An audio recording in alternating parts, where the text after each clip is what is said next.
Hello everyone, welcome back. If you're not aware, this is part 2 of my ongoing series to paint every Link in my style, so if you haven't watched the first part yet, well, what are you doing? You crazy? Go watch it. It's good, I promise.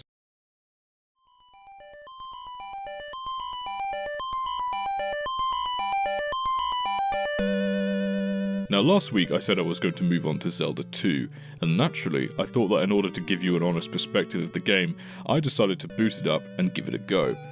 I wasn't expecting much, to be honest, considering it's an NES game, which means it'll either be an absolute classic or burger time. However, despite the internet's unanimous shrug when it comes to this game, I actually enjoyed Zelda 2. Is it good? Yeah, I guess it is.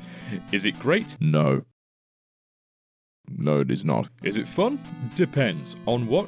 Keep watching and I'll tell you. Here's the reference material I used, coming straight from the game's manual of Link holding his sword and shield at the ready.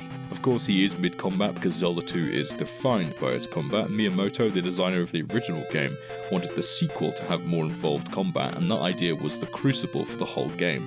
Funnily enough, Miyamoto was merely a producer on this entry, with the directing duties going instead to Tadashi Sugiyama and Yasuhisa Yamamura, both still working at Nintendo to this day, fun fact.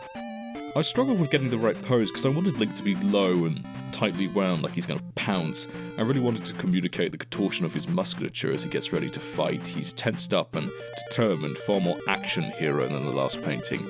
Rather embarrassingly, I forgot that Link is left-handed in this game, so I had to quickly flip the sword and shield arms there. I only noticed that one at 2 AM and had to quickly fix it before I forgot and went to sleep. With all the details ironed out, it's onto colour blocking. Lots of greens and browns and yellow. You can tell this was a character design with the NES's small colour palette in mind. A couple of changes to the costume since the previous game. Link now has trousers.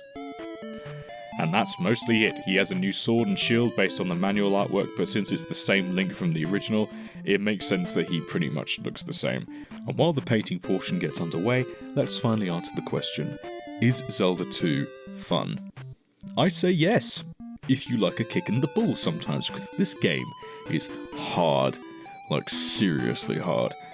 The basic structure is the same as the original, searching an overworld for dungeons, battling monsters, finding items and NPCs to help you, etc., but with a couple of key differences. One of them being that progression is a lot more linear, with each area locked off behind a specific item order. However, a bigger one is that while the overworld is still top-down, combat is side-scrolling, meaning you're constantly shifting perspectives as opposed to it all taking place at that one fixed top-down view. Another big change is the EXP leveling system. Whenever you fight enemies you gain XP. Once you get enough you level up in either your health, magic or attack points, with each stat upgrade being determined depending on the level.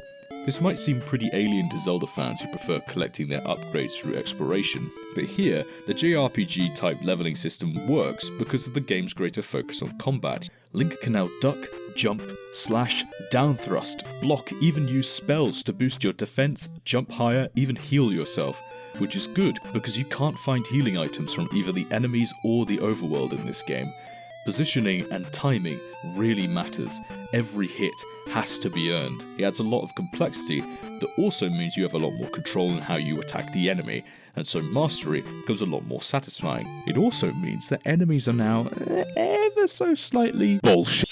They can corner you, gang up on you, they'll go for your feet when you're standing, go for your head when you duck, throw projectiles, target your insecurities, steal your credit card information. This isn't a game to them. These motherfuckers want to kill you, and unless you've got the reflexes of a fucking hummingbird, they will carve your health down to zero like they're using a lawnmower.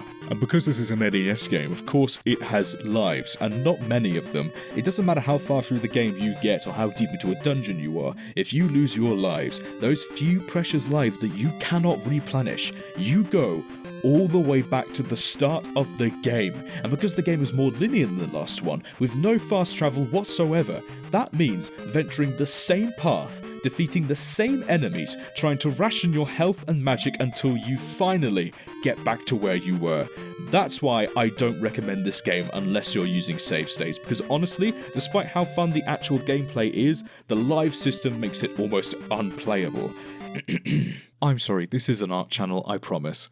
We're now quite far into the painting process, so let's talk about the area I struggled with most, and that's the face, specifically the eyes, because with realism there is so little margin for error that even the tiniest details can cause huge ramifications. You'll see me readjusting them over and over and over again to make sure he has the exact expression I want.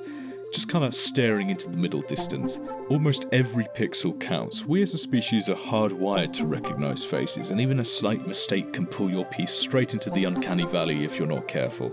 And of course the finishing touch is rendering all that metal in the sword and the shield. I'm going to get very good at that by the end of this project. I'm very happy with the rendering of this piece overall, as I feel like it's a lot more natural than the last piece, especially with the skin tones. I've learned that with skin tones, since skin is such an absorbent material, when it comes to light you get a lot of harsh reflections, but in the shadows you don't get a lot of deviation between the darkest points, like the absolute blacks, and the sort of lighter points where you get some of that ambient occlusion. So with all the finishing touches, the metal, the seams on the clothes, the hair, it's finished. Let's take a look at the final piece.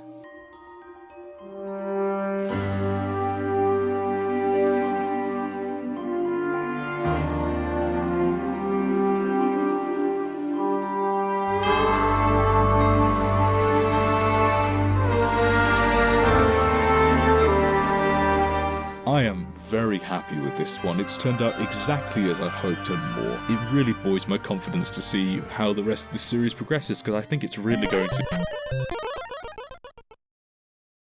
Oh hell yeah, we're doing this. When I said I was painting every version of Link, I meant every version. Zelda 2 isn't only notable for being the game with unusual mechanics and soul-crushing difficulty.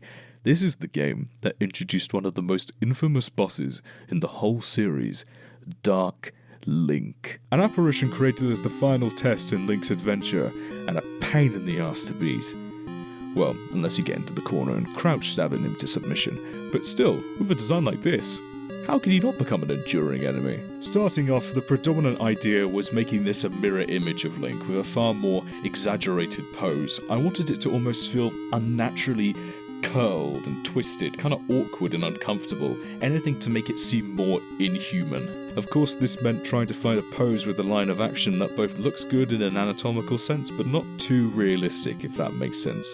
I wanted the tip of his cap to float upwards into a plume of smoke, but after testing it I found it was a bit too goofy, a bit too Genie from Aladdin, so I like how it's pointed up now as if he's floating, like he's moving through water, like gravity doesn't quite affect him like how it's supposed to. My main idea was to make Dark Link look like he's emerging out of a cloud of shadow, so in terms of colour, he'll mostly be obsidian black with slight highlights picking up the shapes of the body. It's really important to keep the brightest highlights to the parts of the painting you want the viewer to pay attention to, and in this instance, it's the face, the shape of his leg, his shield, and his sword.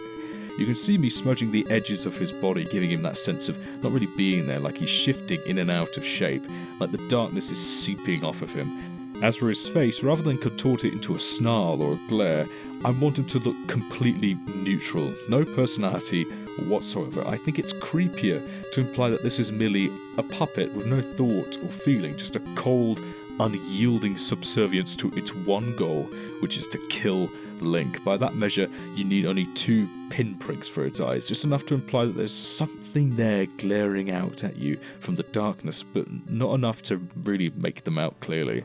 And with those final touches, another Link is complete.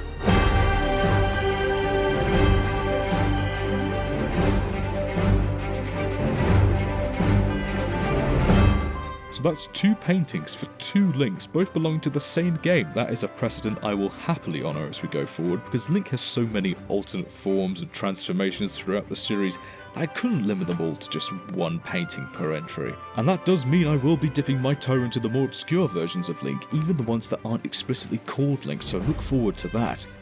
With that said, that concludes the second part of this ongoing series of painting every incarnation of Link from The Legend of Zelda. If you want to keep up to date with the series, follow me on my Instagram, TedCurtisArt. Join me next time as I take on A Link to the Past, with a special surprise involved. Until then, thanks for watching.